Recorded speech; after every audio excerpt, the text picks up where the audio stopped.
നേരിൻ്റെ വഴിയിലേക്ക് എല്ലാവർക്കും സ്വാഗതം. അധിനിവേശം എവിടെയാണെങ്കിലും അംഗീകരിക്കാനാവില്ല.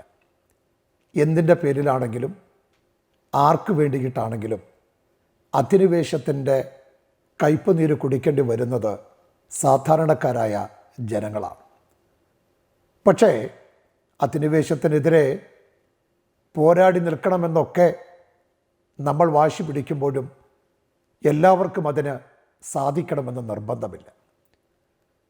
തീർച്ചയായും പോരാട്ടമല്ലാതെ മറ്റെന്തെല്ലാം മാർഗങ്ങൾ അധിനിവേശത്തിൽ നിന്ന് പുറത്തു കടക്കുവാനുണ്ട് എന്നതാണ് സത്യം.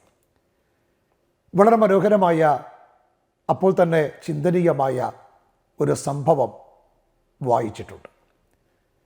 വക്ലാഫ് മാലി എന്ന കത്തോലിക്ക പുരോഹിതൻ്റെ ചരിത്രമാണ്.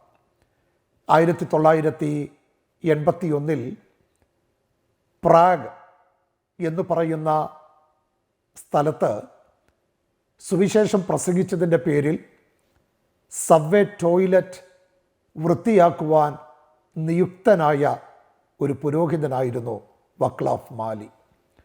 അദ്ദേഹത്തിൻ്റെ പൗരോഹിത്യ വസ്ത്രം ഉരിഞ്ഞു വെച്ചിട്ട് ഏറ്റവും വൃത്തിഹീനമായ സബ്വേ ടോയ്ലറ്റ് ക്ലീൻ ചെയ്യാൻ തന്നോട് ആവശ്യപ്പെട്ടപ്പോൾ യാതൊരു മടിയും കൂടാതെ അത് നിർവഹിക്കുവാൻ ആ പുരോഹിതൻ തയ്യാറായി. ഇത് ചെയ്യുവാൻ തന്നോട് ആവശ്യപ്പെട്ടതും പൗരോഹിത്യ ശുശ്രൂഷയുടെ മഹത്വത്തെ കാറ്റിൽ പറത്തി അദ്ദേഹത്തെ ഇത്ര ഹീനമായ പ്രവൃത്തിക്ക് നിയോഗിച്ചതുമൊക്കെ അധിനിവേശം നടത്തിയ കമ്മ്യൂണിസ്റ്റ് നേതൃത്വമാണ്. യാതൊരു ഭാവഭേദവും കൂടാതെ പ്രതികരിക്കാനോ പോരാടാനോ മനസ്സ് കാണിക്കാതെ അദ്ദേഹം വളരെ വിശ്വസ്തയോടുകൂടെ തൻ്റെ പ്രവർത്തികൾ തുടരുവാനിടയായി. ഏതാണ്ട് 1989 ആയപ്പോഴേക്കും സാഹചര്യങ്ങൾക്കെല്ലാം വ്യത്യാസമുണ്ടാകുവാനിടയായി. 1989 ക്രിസ്മസ് സമയമാകുമ്പോഴേക്കും അവിടെയുള്ള ആളുകൾ പ്രാഗ് നഗരത്തിലേക്ക് ഒഴുകിയെത്തുവാനിടയായി. അവരൊഴുകിയെത്തുവാനിടയായതിൻ്റെ കാരണം കമ്മ്യൂണിസ്റ്റ് ഭരണത്തിന് അവിടെ തുടരുവാൻ കഴിയാത്ത ഒരു സാഹചര്യം ഉണ്ടായതിനാലാണ്. ആളുകളെല്ലാവരും പഴയ പ്രാഗ് നഗരത്തിലേക്ക് ഒഴുകിയെത്തിയപ്പോൾ അവരെല്ലാവരും ഒറ്റ സ്വരത്തിൽ വിളിച്ചു പറഞ്ഞ ഒരു പേരാണ് മാലി, മാലി, മാലി. അദ്ദേഹത്തിൻ്റെ പേര് വിളിക്കുന്ന ജനക്കൂട്ടത്തിൻ്റെ ശബ്ദം കേട്ട് സബ്വേയിൽ ടോയ്ലറ്റ് വൃത്തിയാക്കുന്ന ഈ അനുഗ്രഹീതനായ പുരോഹിതൻ പുറത്തു വന്ന് ജനക്കൂട്ടത്തെ നേരിട്ട് കണ്ടു.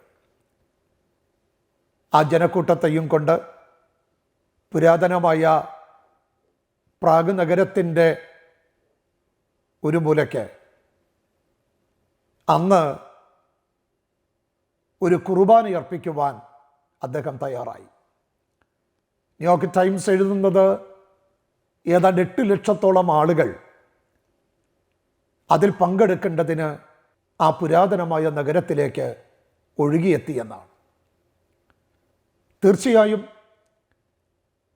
ചില ദിവസങ്ങൾക്കുള്ളിൽ അധിനിവേശം നടത്തിയ കമ്മ്യൂണിസ്റ്റുകാർ ആ നഗരം വിട്ടുപോകാൻ ആരംഭിച്ചു. അവരുടെ ടാങ്കുകളും സൈന്യവ്യൂഹങ്ങളും ഒക്കെ ആ ദേശത്തു നിന്ന് പിൻവാങ്ങുവാനിടയായി. ഒറ്റ കാരണം, ഒരേ ഒരു മനുഷ്യൻ്റെ തീഷ്ണമായ വേദനയുടെ നടുവിലും യാതൊരു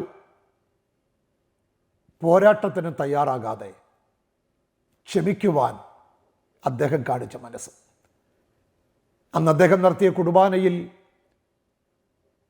ഒരുപാട് ആളുകൾ ക്ഷമയ്ക്കു വേണ്ടി കെഞ്ചി. അത്ര വലിയ അധിനിവേശം നടത്തിയതുകൊണ്ട് അതിന് കൂട്ടുനിന്ന ആളുകളൊക്കെ ഈ പുരോഹിതന് മുൻപിൽ പരസ്യമായി ക്ഷമയ്ക്കു വേണ്ടി കാത്തുനിന്നു. വക്ലഫ് മാലി എല്ലാവർക്കും ഒരു പ്രചോദനമാണ്. എല്ലായിടത്തും പോരാട്ടത്തിന് പ്രസക്തിയില്ല. എല്ലായിടത്തും ആക്രമണത്തിന് മുതിരരുത്. ആരെയും ആയുധം കൊണ്ടോ അക്രമം കൊണ്ടോ കീഴ്പ്പെടുത്താനാവില്ല. മനസ്സുകളെ കീഴ്പ്പെടുത്താൻ സ്നേഹവും ക്ഷമയുമാണ് ആവശ്യം. ഈ ഭൂമിയിൽ ആയുധങ്ങൾ കൊണ്ട് എന്താണ് ഇതുവരെ നേടിയിട്ടുള്ളത്? അധിനിവേശം നടത്തിയിട്ട് ആരെയാണ് നാം കീഴ്പ്പെടുത്തിയിട്ടുള്ളത്? ഒരിക്കൽ പോലും ആയുധങ്ങൾ കൊണ്ടല്ല, സ്നേഹം കൊണ്ടാണ് മനസ്സുകളെ കീഴ്പ്പെടുത്തേണ്ടത്. അല്ലെങ്കിൽ ആരെയും നേടാൻ നമുക്കാവില്ല. തീർച്ചയായും വക്ലഫ് മാലി എന്ന പുരോഹിതൻ്റെ ജീവിതം എല്ലാവർക്കും പ്രചോദനം തന്നെയാണ്. ഈ കാലഘട്ടത്തിലും ക്ഷമിക്കുവാനും ക്രിസ്തുവിൻ്റെ സ്നേഹം പങ്കിടുവാനും കഴിയുമോ എന്നൊക്കെ ചോദിച്ചാൽ സാധിക്കും. അക്രമത്തിന് ഒന്നും നേടാനാവില്ലെന്നറിയണം. എന്നാൽ സ്നേഹത്തിന് മനുഷ്യനെ കീഴ്പ്പെടുത്താം.